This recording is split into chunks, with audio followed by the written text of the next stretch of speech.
정부가 민간택지 분양가 상한제를 투기 과열지구에 적용하기로 했습니다. 사실상 서울 전 지역이 적용되는 것인데 전매 제한 기간도 최대 10년까지로 확대합니다. 일본이 우리나라를 화이트 국가 명단에서 제외한 지 열흘 만에 정부가 일본을 수출 우대국에서 제외했습니다. 수출을 위한 서류 절차가 복잡해지고 심사 기간도 3배 늘어납니다. 트럼프 미국 대통령이 한국의 방위비 분담금 인상이 뉴욕의 아파트 월세 받기보다 쉬웠다고 언급했습니다. 한편 김정은 위원장에 대해서는 여느 때처럼 긍정적인 태도를 보였습니다. 전 남편을 살해 유기한 혐의로 구속 기소된 고유정에 대한 첫 재판이 열렸습니다. 한 시민은 고개를 숙인 고유정의 머리를 잡으며 분노를 나타내기도 했습니다. 검찰과 고 씨의 변호인 간의 계획 범행을 두고 공방이 이어졌는데 쟁점 따져봅니다. 일부 대형마트가 가격은 내리지도 않은 채 행사 가격표를 붙이고 소비자를 현혹하고 있습니다. 행사 상품 1+1 상품의 가격 꼼수, 소비자 탐사대에서 파헤칩니다. 크로아티아의 국립공원 계곡을 여행하던 한국인 부녀가 물에 빠져 숨진 채 발견됐습니다. 한 명이 먼저 물에 빠져 다른 한 명이 구조를 시도하다 변을 당한 것으로 추정됩니다.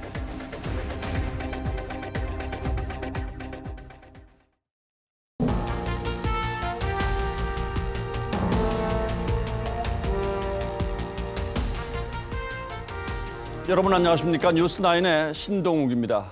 정부가 서울을 비롯한 전국 31개 지역에 민간 아파트 분양가 상한제를 실시하겠다고 밝혔습니다. 집값이 조금이라도 오를 가능성이 있는 거의 모든 지역에서 새로 짓는 아파트 값을 정부가 통제하겠다는 뜻입니다. 이렇게 되면 주변 아파트 시세도 같이 떨어지기 때문에 집값이 획기적으로 안정될 것이라는 게 정부의 판단입니다. 그리고 동시에 아파트를 분양받은 사람이 다른 사람에게 팔 수 없도록 한 전매 제한 기간도 최장 10년으로 늘리기로 했습니다. 사실상의 극약 처방이 모두 동원되는 셈인데 8개월 유예 기간을 두었던 참여정부 때와 달리 이번엔 당장 2달 뒤부터 이 대책이 시행됩니다. 자, 먼저 김지아 기자 리포트 보시고 시장 반응과 분석 이어가겠습니다. 분양가 상한제가 적용되는 투기과열지구는 전국에 모두 31곳입니다. 서울은 전 지역이 해당되고 성남 분당, 과천, 하남, 광명, 세종시와 대구 수성구 등도 포함됩니다. 기존에도 민간 아파트에 대한 분양가 상한제 규정은 있었지만 요건이 까다로워 사실상 적용되는 곳이 없었습니다. 그런데 이제 광범위한 지역에서 분양가 통제가 이뤄지는 겁니다. 정부는 새 아파트 분양가를 최대 30% 낮추면 기존 아파트 가격도 덩달아 안정될 것으로 보고 있습니다. 주택 시장의 안정을 보다 확고히 하기 위해서 분양가 상한제 지정 요건과 적용 시점을 합리적으로 개정하기로 하였습니다. 현행 3에서 4년이던 전매 제한 기간은 분양가에 따라 최장 10년까지 대폭 늘어납니다. 투기 수요가 몰리는 걸 막겠다는 겁니다. 법 개정을 통해 공공택지와 마찬가지로 거주 의무 기간 5년을 부여하는 방안도 추진됩니다. 저렴한 분양 물량을 대기할 수 있기 때문에 기존 주택보다는 분양 시장에 관망하면서 신규 분양을 노릴 확률이 높아 보입니다. 2007년 분양가 상한제 도입 당시엔 8개월 유예 기간이 있었지만 이번엔 입법 예고 등을 거쳐 이르면 10월 초부터 바로 적용될 예정입니다. TV조선 김자입니다. 예상을 뛰어넘는 정부의 고강도 대책이 나오자 재건축 재개발 단지들은 그야말로 발칵 뒤집혔습니다.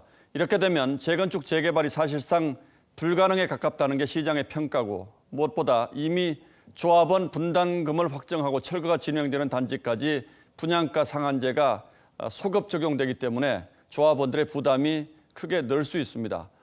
장기적으로는 주택 공급이 부족해지면서 핵심 거주 지역들의 집값이 오히려 오르는 부작용도 예상되고 있습니다. 이어서 지선호 기자입니다. 재건축 조합 관계자들이 흥분을 가라앉히지 못합니다. 이 조합은 일반 분양가를 3.3제곱미터당 1,000만 원씩은 낮춰야 할 판입니다. 열받아가지고 지금 난리가 나는데 오지 마세요. 지금 이사에 지금 열려고 그럽니다. 정부는 선분양, 후분양을 막론하고 재건축 재개발 단지에 상한제를 피할 수 있는 퇴로를 완전 차단했습니다. 이미 관리처분 인가를 받은 단지들까지 모두 분양가 상한제를 적용받으면서 소급 적용에 대한 불만이 제기됩니다.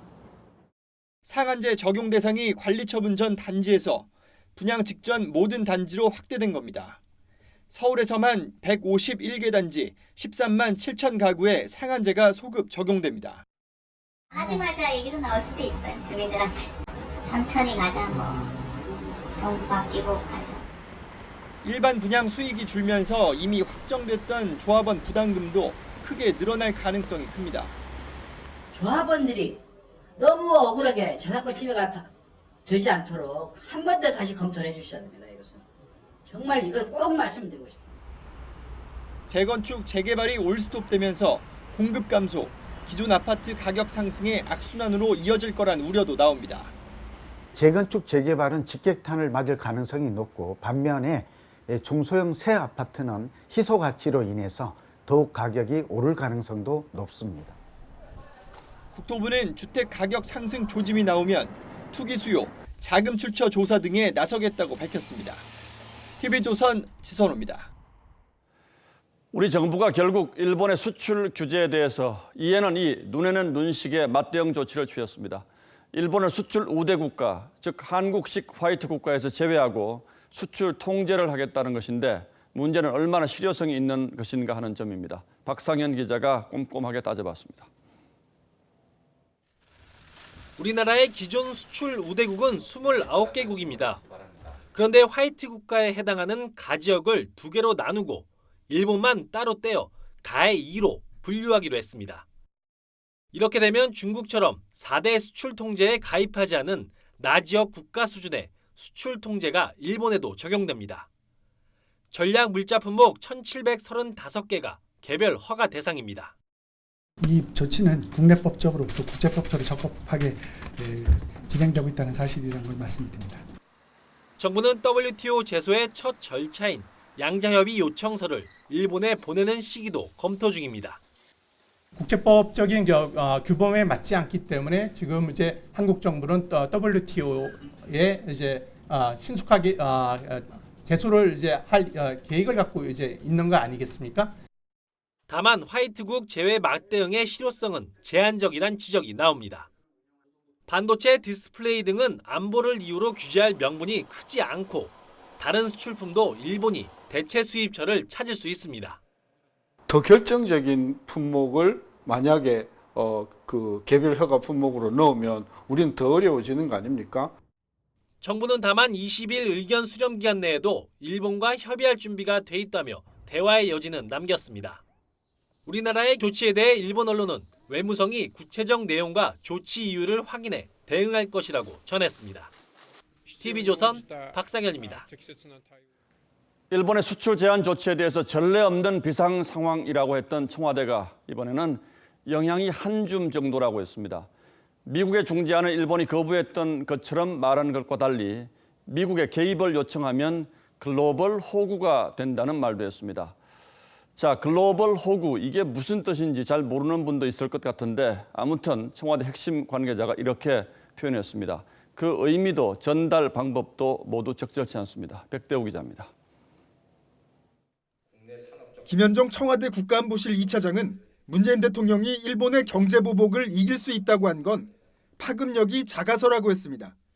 지금 전략 물자가 일본에서는 1194개가 됩니다. 1194개에서 우리가 이것을 자세히 살펴보니까 우리한테 진짜 영향을 미치는 게 몇 개인가 검토를 해봤더니 손 한 줌 됩니다.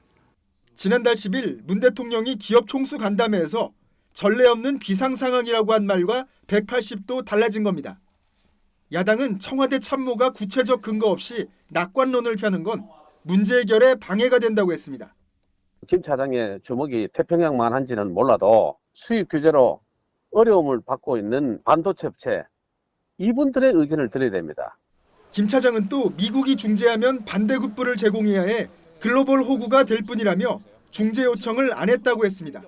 앞서 스탠드스틸, 즉 현상 유지를 골자로 하는 미국의 중재안을 우리 정부는 긍정 검토했지만 일본이 거부해서 무산됐다고 발표했던 것에서 변화한 입장입니다. 문 대통령은 일본에 대한 대응을 긴 호흡으로 가져가야 한다고 말했습니다. 또 감정적인 대응은 자제하자고도 호소했습니다. TV조선 백대우입니다. 잘 아시는 것처럼 트럼프 미국 대통령은 부동산으로 큰 돈을 번 사람입니다. 아버지를 따라서 어린 시절 아파트 임대료를 받으러 다녔는데 최근 한 연설에서 이렇게 얘기했다고 합니다. 한국으로부터 방위비 분담금을 올려받는 게 뉴욕에 월세 받는 것보다 쉬웠다.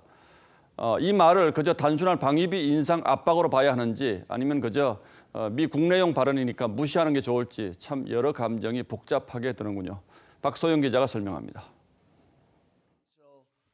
트럼프 미국 대통령이 현지 시간 9일 뉴욕 대선 자금 모금 행사에서 한국의 방위비 분담금을 올리는 게 어렵지 않았다고 말했다고 뉴욕 포스트가 보도했습니다. 트럼프 대통령은 10대 시절 아버지와 월세를 받으러 다닌 일화를 소개하면서 브루클린의 임대 아파트에서 114.13달러를 받는 것보다 한국에서 10억 달러를 받는 게 더 쉬웠다고 말했습니다. 한국이 부담하는 주한미군 주둔비를 올린 것을 자화자찬한 겁니다. 한국은 훌륭한 TV를 만들고 경제도 번창하고 있다며 우리가 왜 그들의 방위비를 내야 하는가라고도 말했습니다. 방위비 분담금 인상 압박을 되풀이한 겁니다. South Korea and I have made a deal. They've agreed to pay a lot more money toward the United States. 트럼프 대통령이 말한 10억 달러는 올 초 방위비 협상에서 미국이 제시한 금액으로 최종 타결 액수는 이보다 약간 적은 1조 389억 원이었습니다. 뉴욕 포스트는 트럼프 대통령이 자신의 협상 과정을 설명하면서 문재인 대통령의 억양과 아베 총리의 발음을 따라하며 동맹국을 놀렸다고 지적했습니다. TV조선 박소영입니다. 그런가 하면 북한은 또 이렇게 얘기합니다. 한미 군사훈련을 하는 것은 겁먹은 개가 짖어대는 것이다. 미사일 거리도 판정 못해 웃음거리가 됐다. 불과 얼마 전까지만 해도 정상회담을 하고 잔을 부딪히고 가전 덕담을 주고받은 사이라고는 상상할 수 없는 행동을 하고 있는데도 청와대도 정부도 그저 못 들은 척 아무 반응이 없습니다. 오늘의 포커스는 여기에 맞췄습니다. 대전술 무기들의 훌륭한 성공 포검을 연일 터뜨리며 축구장 세계를 초토화할 위력을 가진 미사일을 쏜 다음 날 북한은 우리 정부를 대놓고 바보라고 했죠. 북한의 일개 외무성 국장이 한미연합훈련 실시를 이유로 청와대와 정부를 향해 도적이 뻔뻔하다, 겁먹은 개가 짖어댄다, 심지어 배설물을 언급하며 모욕했습니다. 우리의 대응 능력에 대한 조롱도 이어졌습니다. 북한은 정경두 같은 웃기는 것, 미사일 사거리도 판정 못해 웃음거리가 됐다. 청와대가 새벽잠 설쳐대며 허우적거리는 꼴이 가관이다. 한껏 비아냥됐습니다. 관련 부처의 대응은 어리둥절하게 합니다. 북한에서 그 군을 조롱도 하고 국방부 뭐 공식 논평이나 반응은 뭐 없습니까? 네, 저희가 일일이 대응할 필요를 느끼지는 않고 있습니다. 일일이 다 해명하는 것은 적절하지 않은 것. 청와대도 단어 하나하나 어감까지 일일이 대응하는 게 맞는지 정무적 판단이 필요하다고 했습니다. 야당은 이런 소리 듣고도 가만히 있는 정부를 이해할 수 없다는 입장입니다. 북한의 큰 빚이라도 지고 있는 건지 총선 때 신세 지려고 지금부터 엎드리고 있는 건지 조롱과 비난에 대해서 아무런 대꾸도 못하고 있다. 북한은 또 한미연합훈련 실시에 대한 해명을 하지 않으면 남북 접촉이 어렵다고 못 박았죠. 북한의 거친 말이 이어지고 있지만 오히려 여권에선 대화를 낙관하는 기류가 흐릅니다. 대화의 가능성과 동력이 상당히 있는 상황이 이달 말 북미 협상이 재개될 가능성으로 현 정부의 외교 안보 라인에서는 북한의 막말을 반어법으로 봐야 한다는 분석도 나옵니다. 북한의 막말은 그게 좀 속상해서 그런 소리예요. 정말 절실히 우리의 도움이 필요할 때는 애들 문자로 약을 올려요. 그래서 북한이 문 대통령의 광복절 축사에 촉각을 곤두세울 것이라는 관측도 이어집니다. 특히 8.15 경축사에서 좀 멋있는 얘기 좀 해달라. 우리 민족끼리 뭐 하기로 약속을 했으면 그 정신에 입각해서 좀 해줄 건 해줘야 돼. 최근 보름 새 미사일 도발을 5번이나 감행한 북한은 우리 정부에 맞을 짓 하지 말라며 책임을 돌리고 있습니다.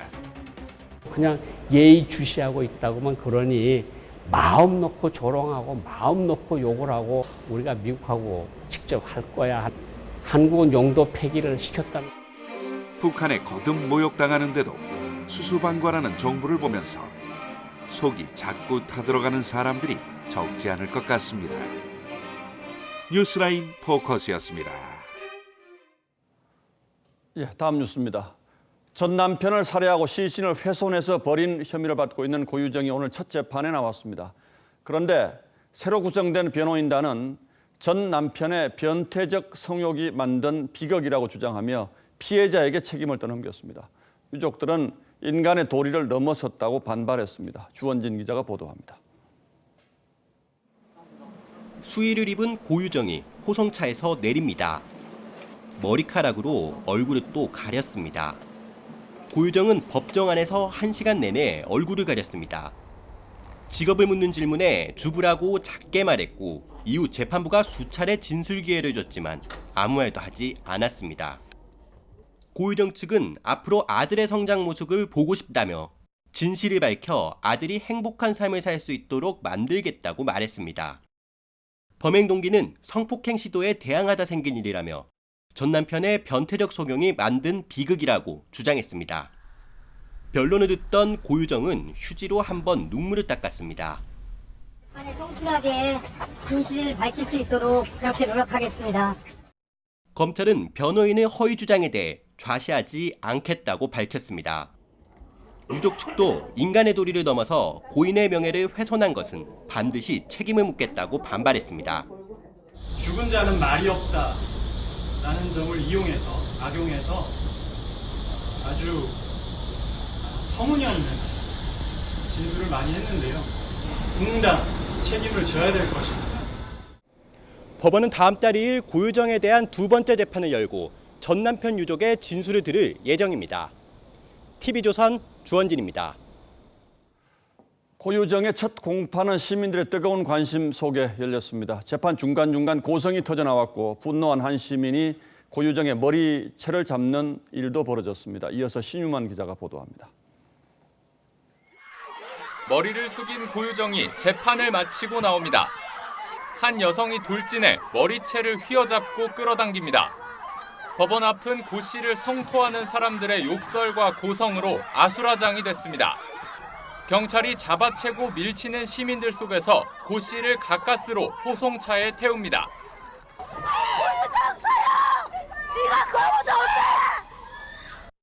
앞선 재판에서도 방청객들은 고유정의 변호인이 진술하는 도중에 말도 안 된다, 더럽다 등 격앙된 반응을 쏟아냈습니다. 법정이 너무 소란스러워 재판부가 여러 차례 주의를 줄 정도였습니다. 재판을 지켜본 방청객들은 고유정의 주장에 대해 분노했습니다. 피해자를 한순간에 파렴치한으로 만들고 정말 음흉하기가 짝이 없고 듣기가 너무 거북했어요. 제주지법은 고 씨의 첫 공판을 보려는 시민들로 이른 아침부터 북적였습니다. 법원은 사상 처음으로 방청권을 선착순으로 배부했습니다. 심각성이 높은 사건이니까 약간 좀 그거에 대해서 어떻게 처리되나 좀 약간 보고 싶어서 왔습니다. 제주지법은 다음 달 2일 2차 공판 때도 선착순으로 방청권을 나눠줄 예정입니다. TV조선 신유만입니다.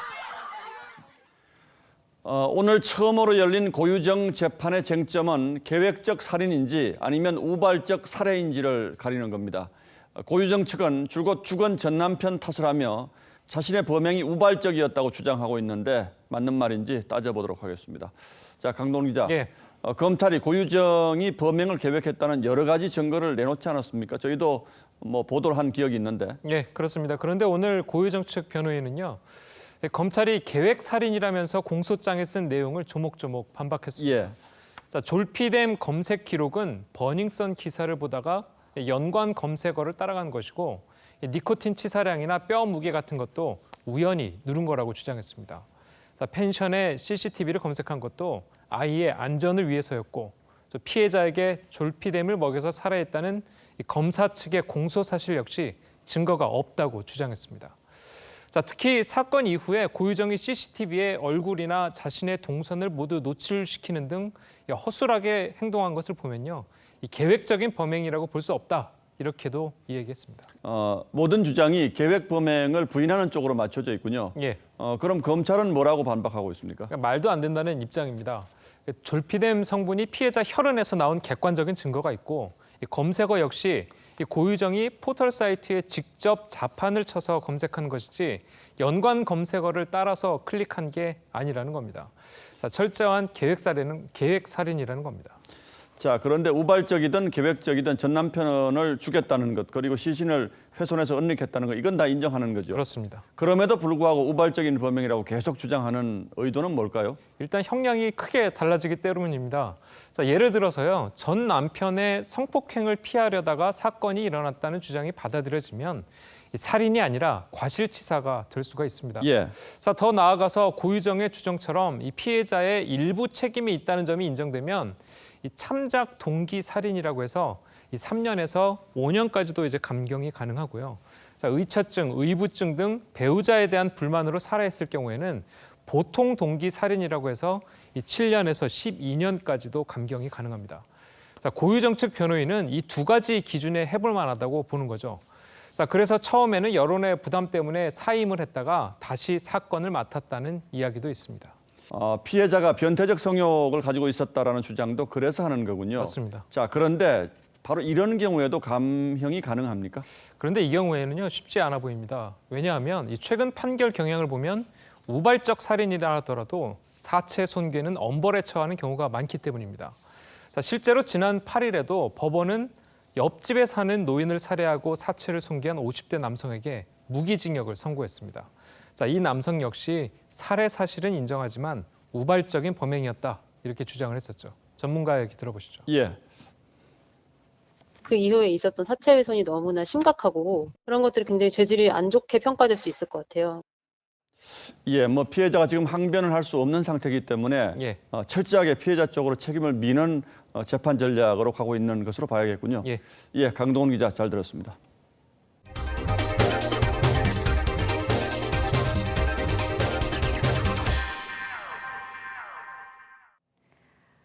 오늘 태풍 렛기마가 한반도를 스치듯 지나가서 방금 전 소멸됐는데요. 이 스치듯 지나갔는데도 인천을 비롯한 서해 지역에는 강풍이 불면서 여객선이 통제되는가 하면은 공사장 가림막이 떨어지는 피해가 잇따랐습니다. 강석 기자입니다. 인천항의 여객선들이 줄지어 정박했습니다. 평소 붐비던 여객터미널 대합실은 한산합니다. 제9호 태풍 렛기마가 강풍을 동반하면서 서해 먼바다에는 최대 4m의 높은 파도가 쳤습니다. 강풍의 영향으로 인천항과 서해 5도를 잇는 두 개 항로, 선박 4척의 운항이 전면 통제됐습니다. 공사장 가림막이 바람에 휘청입니다. 소방대원이 인도 쪽으로 무너진 가림막을 제거합니다. 저것도 늘어서 잘라야 돼! 옆에 것도! 어제 인천 지역에서는 순간 최대 풍속 초속 20m의 강한 바람이 불었습니다.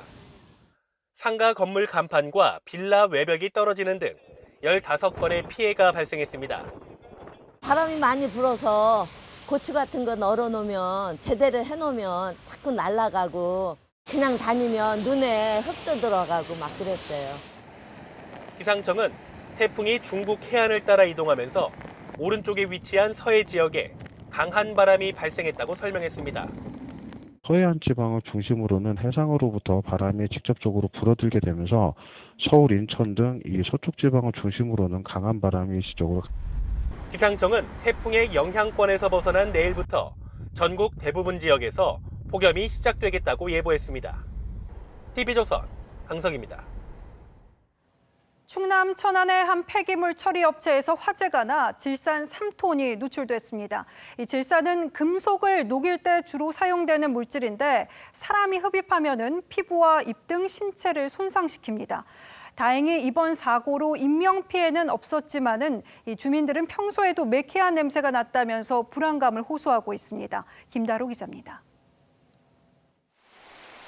공장에서 희뿌연 연기가 피어오릅니다.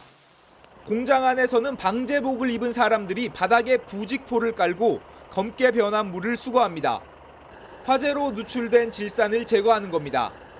이 공장에서는 오늘 새벽 2시쯤 불이 나 공장에 있던 질산 탱크가 부서졌습니다. 사고가 난 지 8시간이 넘었지만 공장에서는 여전히 황갈색 연기가 뿜어져 나옵니다. 누출된 질산이 물과 만나 기화되는 겁니다. 소방당국은 보관 중이던 질산 10톤 가운데 약 3톤이 누출됐다고 밝혔습니다. 누출된 질산 일부는 인근 소화천으로 흘러들었습니다. 소화천의 pH 농도는 3으로 약산성을 나타냈습니다. 다만 공장 주변 대기에서 유해 화학 물질은 검출되지 않았습니다. 질산하고 이제 소방 용수 물하고 섞인 거예요. 농도 자체가 질산이 갖고 있는 그런 어떤 원액 농도는 아니고 좀 약하죠. 하지만 인근 주민들은 불안감을 호소합니다. 사고가 난 공장 주변에는 화학 제품을 다루는 공장이 밀집해 있어 평소에도 매캐한 냄새가 난다는 겁니다. 굉장히 불안하죠. 예. 어느 정도냐 한번 그때 한참 냄새 나고 그럴 때는 이거 여기서 살아야 되는 건가 막 이러죠.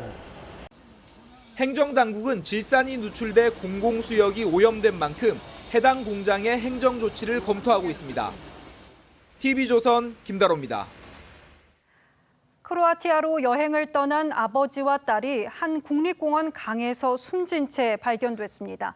한 사람이 물에 빠지자 다른 한 사람이 구하러 들어갔다가 변을 당한 것으로 추정되는데요. 이 두 사람은 물속에서도 손을 놓지 않고 있었다고 합니다. 김미성 기자가 보도합니다. 크로아티아 크로카 국립공원 숲. 석켬 절벽에서 떨어지는 폭포수가 장관을 이루는 곳으로 하루 10,000명 이상이 찾는 유명 관광지입니다. 이곳으로 휴가를 떠난 50대 한국 남성과 그의 20대 딸이 그제 오후 강 속에서 숨진 채 발견됐습니다. 관광객들이 오가는 나무다리 전망대에서 불과 50m 떨어진 곳이었습니다.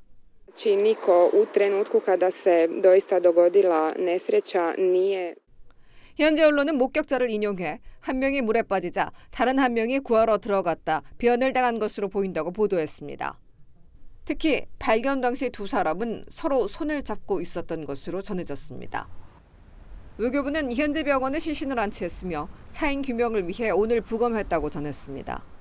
현지에 파견 나가 있는 경찰들을 통해서 정확한 사고 원인 규명을 위해서 공원은 3년 전 싱가포르인이 익사한 데 이어 또 사고가 나자 수영 금지도 검토 중입니다. TV조선 김미선입니다. 요즘 내가 원하는 음식점에 음식을 배달해주는 배달 앱이 인기입니다. 어제 말복을 맞아서 배달앱 업체가 경쟁적으로 할인 행사를 벌였는데 한꺼번에 주문이 몰리면서 결제금은 받고 배달은 되지 않는 등의 피해가 이어졌습니다. 초복 때도 이런 일이 있었으니까 반복되고 있는 셈인데 업체들은 여전히 마케팅에만 열을 올리고 있습니다. 권용민 기자가 취재했습니다.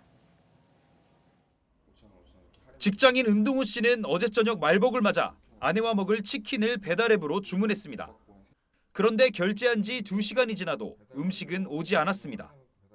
앱에선 배달 완료가 뜨는데 매장에선 주문 자체가 안 들어왔다고 했습니다.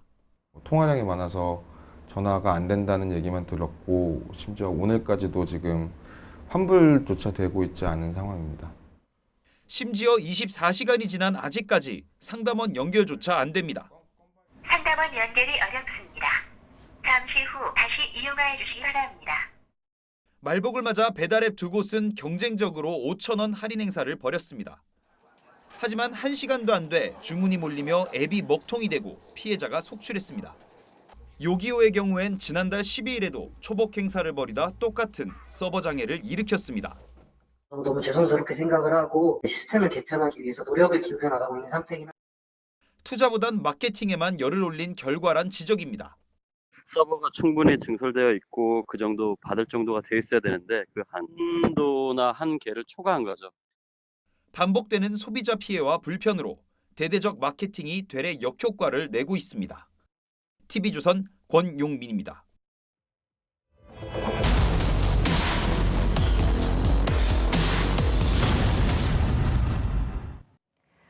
마트에서 장을 볼 때 이른바 행사 상품, 1+1 상품에 손이 가는 경우가 많죠. 이 할인된 가격으로 살 수 있다는 생각에 라면 등 유통기한이 좀 긴 제품들은 무리해서 사기도 하는데요. 앞으로는 꼼꼼히 따져보고 사셔야겠습니다.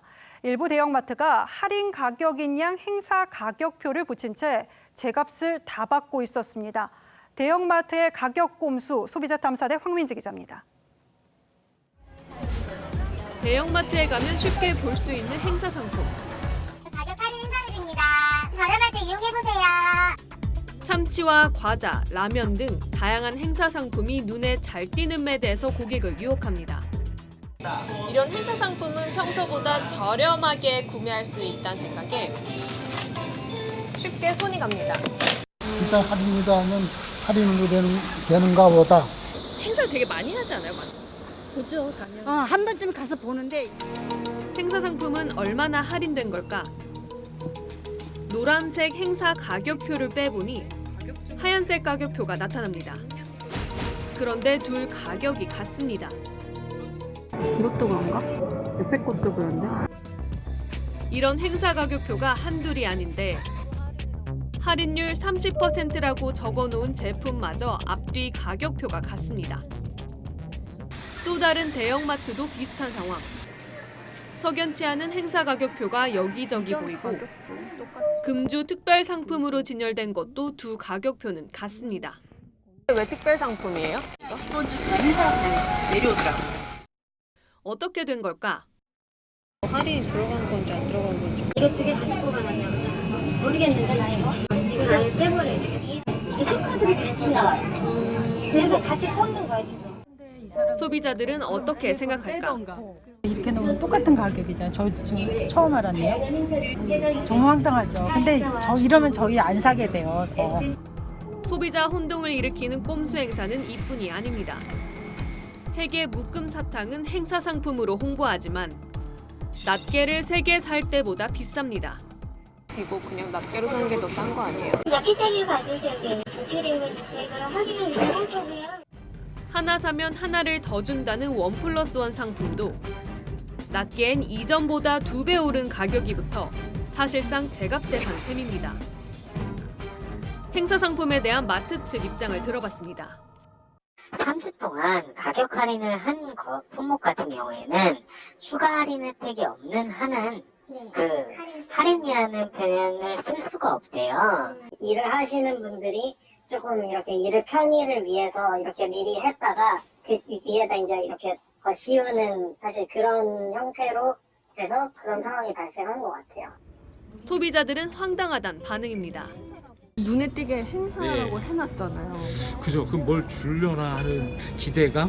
아니면 뭐 100원이라도 쌀까 하는 기대감이 있어야 될 텐데. 할인이란 표현을 빼는 등 마트들이 교묘하게 위법 사항을 피해 법적 처벌이나 제재도 쉽지 않습니다. 공정거래 관련 법상 그 세일이라든가 뭐 행사를 그렇게 1년 내내 할 수는 없는 것이거든요. 무조건 구매를 하시는 것이 아니라 정말 이게 가격이 다운된 게 맞는 건지 한두 가지라도 비교를 해보시고. 대형마트의 꼼수 상술에 소비자만 피해보고 있습니다. 소비자 탐사대였습니다. 5천억 원 규모의 다단계 사기를 저지른 일당 가운데 20명이 무더기로 법정 구속됐습니다. 이 불구속 상태로 재판받던 20명이 다 같이 법정 구속되는 거는 상당히 이례적인데 법원은 피해자가 3천 명에 달한다면서 엄벌을 내렸습니다. 윤수영 기자입니다. 2011년부터 6년 동안 대규모 투자 사기를 벌인 일명 성광월드 사건. 당시 1,100만 원을 투자하면 매달 50만 원의 수익금을 주겠다는 말에 속아 3천여 명이 피해를 봤습니다. 제 아이가 장애하거든요. 그래서 치료비가 조금 부족하고 어렵고 그런 시점에서 이제 다가와서 그 수익을 좀 편하게 볼 수 있다라고 말을 했는데. 이 사건으로 주범 최모 씨와 이모 씨 등은 올해 초 징역 16년과 징역 14년을 선고받고 구속 수감됐습니다. 검찰 수사와 재판이 계속 이어졌고 그 결과 오늘 모집책 20명이 한꺼번에 법정 구속됐습니다. 1년 6개월에서 5년까지의 형이 내려졌습니다. 이 일당들이 2년 전까지 인허가를 받지 않고 투자금을 더 모집한 혐의 등이 추가로 입증된 겁니다. 피해 금액도 5천억 원대로 늘었습니다. 재판부는 확인된 피해자가 3천여 명이고 피해액이 수천억 원에 달하는 대규모 단계 사기 범행이라며 사행심을 조장하는 등 죄질이 중하다고 설명했습니다. 법원은 5천억 원대 유사수신 혐의를 적용해 복역 중인 대표 최 씨와 이 씨에게 각각 징역 10개월을 추가로 선고했습니다. TV조선 윤수영입니다. 호남을 기반으로 하는 민주평화당에서 의원 14명 가운데 9명이 집단 탈당했습니다. 이제 평화당은 창당 1년 6개월 만에 의석 5개짜리 미니 정당이 된 건데 내년 총선 전에 호남 중심의 새로운 정당이 나타날지 그리고 이 변화가 보수 정당 재편에는 어떤 변수가 될지가 관심입니다. 보도에 김보걸 기자입니다. 유성엽, 박지원 등 비당권파 현역 의원 9명이 예고했던 대로 평화당을 탈당했습니다. 바른미래 소속으로 평화당에서 활동한 장정숙 의원까지 합류한 대한정치연대는 의석 10석을 기반으로 제3지대 신당 창당을 추진합니다.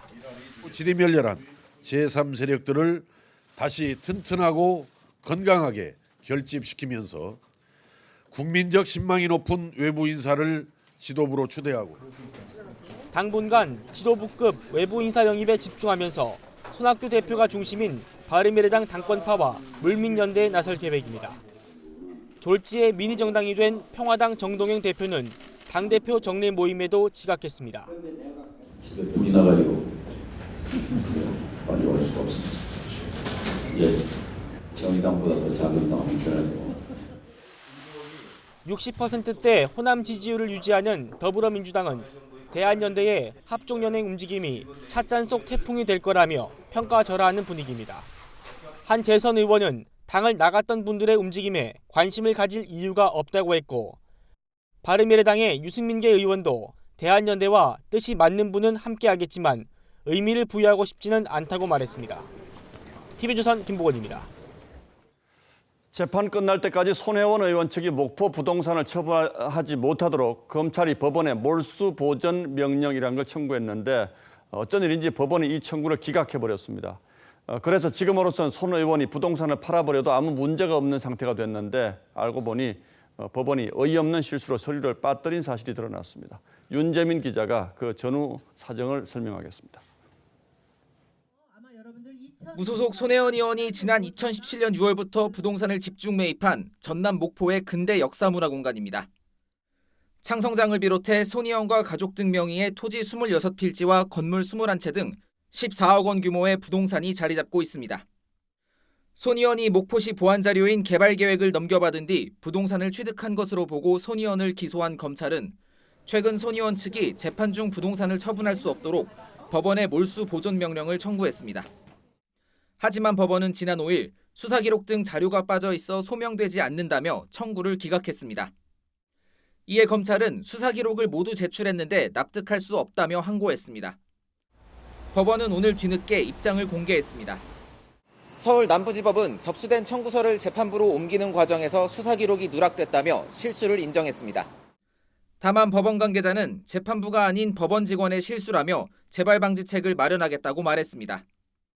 그러나 검찰은 재판부에 전달된 의견서에 소명 자료가 제출됐다는 내용이 담겨 있다는 입장입니다. 이에 재판부가 누락된 자료를 확인할 기회가 있었던 것 아니냐는 지적이 나오고 있습니다. TV조선 윤재민입니다.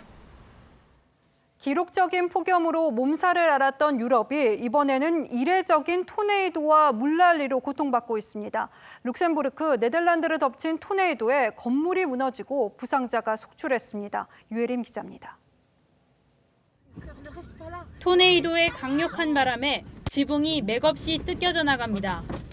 파편들이 사정없이 차로 날아와 유리창이 거미줄처럼 금이 갔습니다.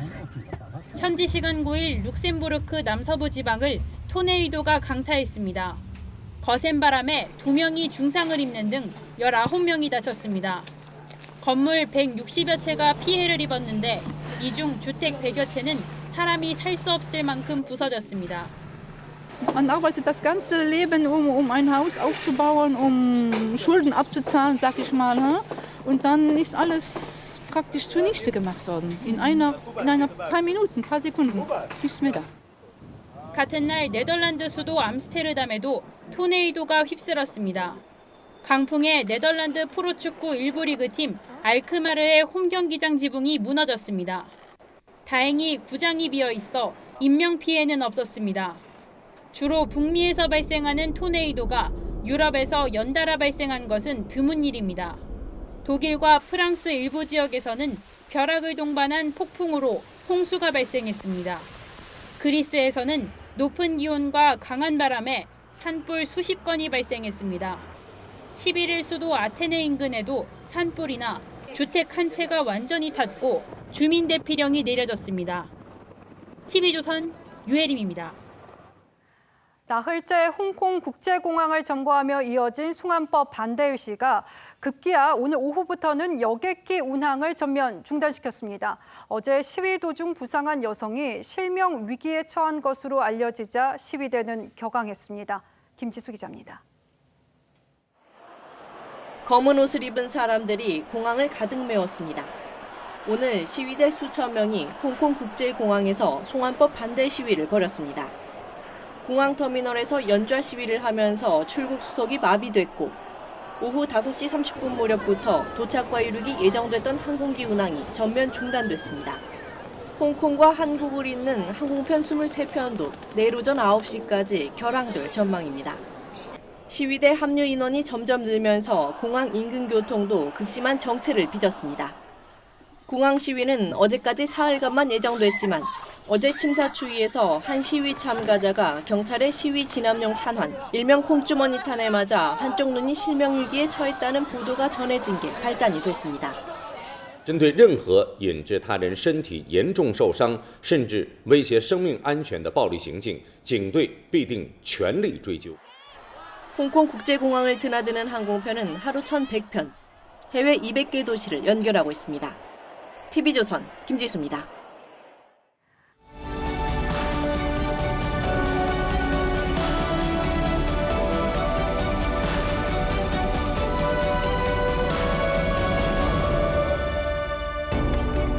동화 어린 왕자의 장사꾼의 별에 찾아간 어린 왕자 이야기가 나옵니다. 장사꾼은 계산기를 두드리느라 정신이 없습니다. 난 별들을 소유해. 그리고 관리하지. 세고 또 세면서 말이야. 근데 별을 소유해서 뭐해요? 뭐하긴 별을 가지면 부자가 되는 거지. 예, 트럼프 미국 대통령의 아버지는 자수성가한 부동산 업자였습니다. 뉴욕 외곽 퀸스와 브루클린의 아파트를 돌며 월세를 받을 때 어린 트럼프를 데리고 다녔습니다. 그러면서 늘 문 옆으로 비켜서 있으라고 했습니다. 문을 두드리기만 해도 총을 쏠지 모르는 동네였기 때문이었죠. 트럼프는 그런 아버지로부터 가차없는 월세 수금을 배웠습니다. 트럼프는 책 거래 기술의 부동산 임대 관리 비결을 이렇게 묘사하고 있습니다. 아파트를 산 뒤에 조금 손질해서 임대료를 올려받는다. 월세 낼 능력이 없는 나쁜 세입자는 내보내는 게 이득이다. 트럼프 대통령이 어릴 적 브루클린 아파트에서 월세 114달러를 받는 것보다 한국에서 방위비 10억 달러를 받는 것이 더 쉬웠다고 말한 것으로 보도됐습니다. 자신의 거친 협상에 문재인 대통령이 어떻게 굴복했는지 묘사하며 억양을 흉내내기까지 했다고 합니다. 물론 허풍이긴 합니다만 우리를 얼마나 우습게 봤으면 이런 비유를 했겠습니까? 반면 김정은 위원장은 늘 웃는 친구라고 했습니다. 때맞춰 북한은 대화에 나간다면 남북이 아니라 미북 사이에 열릴 것이라고 했습니다. 그렇듯 미국과 통하면서 한국을 봉쇄에 따돌리는 이른바 통미, 봉남은 북한이 줄곧 추구해온 생존 전략입니다. 그런가 하면 중국은 한국을 소외시켜 북한에 대한 영향력을 키우는 통북소남 전략을 쓰죠. 그 통북소남을 이제는 트럼프에게 갖다 붙여도 전혀 이상하지 않을 정도입니다. 김일성은 과거 머리에 쓰는 갓에 한국을 비유하곤 했습니다. 한미동맹과 한일 공조 중에 어느 한쪽 갓건이라도 잘라버리면 입으로 불어도 날아갈 것이라고 했습니다. 동맹인 한국은 깎아내리고 적국인 북한을 감싸고 도는 미국 대통령, 경제전쟁을 선언한 일본 총리, 영공을 위협하는 중국과 러시아, 그리고 우리 대통령에게까지 조롱과 막말을 퍼붓는 북한. 한반도 운전자를 자처하며 2년을 지나는 사이 지금 우리 정부에겐 어떤 갓건이 남아있는 것일까요? 8월 12일 앵커의 시선은 아파트 월세와 한국 방위비였습니다. 태풍 레끼마로부터 유입된 비구름은 내일 새벽이면 모두 물러나겠습니다. 그때까지 서쪽 지역을 중심으로 최고 40mm가 오겠고요. 오후부터는 내륙 곳곳에 소나기가 지나겠습니다. 내일도 우산은 챙기시는 편이 좋겠네요. 태풍 레끼마는 비껴갔습니다만 또 다른 태풍 크로사가 북상 중입니다. 이번 주 목요일 일본 규슈에 상륙한 뒤 동해로 진출할 것으로 예상하고 있는데요. 이때도 직접적인 피해는 없겠지만 동해안을 중심으로 강한 비바람이 칠 수 있겠습니다. 특히 휴일이 겹쳐 있어서 꼭 참고하시는 게 좋겠습니다. 그 전까지는 폭염이 계속되겠습니다. 밤에는 푹푹 찌는 열대야가 이어지겠고요. 내일 한낮에는 오늘보다 더 덥겠습니다. 서울의 한낮 기온 34도, 대구는 36도까지 오르겠습니다.